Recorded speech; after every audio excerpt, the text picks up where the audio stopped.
বন্ধুরা, আজ আমি চলে এসেছি একেবারে ঘন জঙ্গলের ভিতরে। ভাবুন তো, এখানে যদি হঠাৎ আমি একা পথ হারিয়ে ফেলি, তাহলে খাবার আর পানি ছাড়া কতক্ষণ টিকে থাকতে পারব? আজ আমরা দেখব জঙ্গলে কোন কোন প্রাকৃতিক খাবার চিনে নিরাপদভাবে বেঁচে থাকার চেষ্টা করা যায়। জঙ্গলে খাবারের থেকেও আগে দরকার পানি।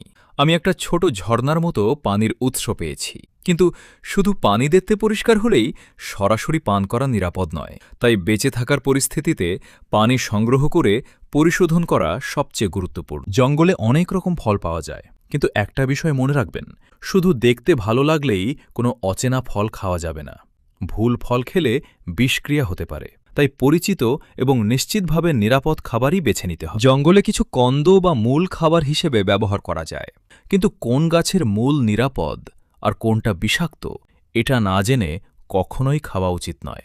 বেঁচে থাকার সময় সবচেয়ে গুরুত্বপূর্ণ হল খাবারের আগে সঠিক পরিচয় নিশ্চিত করা। কিছু জায়গায় নির্দিষ্ট ধরনের পোকামাকড়ও খাবার হিসেবে ব্যবহার করা হয়, কিন্তু জঙ্গলে অচেনা কোনো পোকা কখনোই মুখে দেওয়া যাবে না। সঠিকভাবে শনাক্ত করা এবং নিরাপদভাবে প্রস্তুত করা না গেলে ঝুঁকি অনেক বেশি। এই ছোট জলধারায় কিছু মাছ দেখা যাচ্ছে।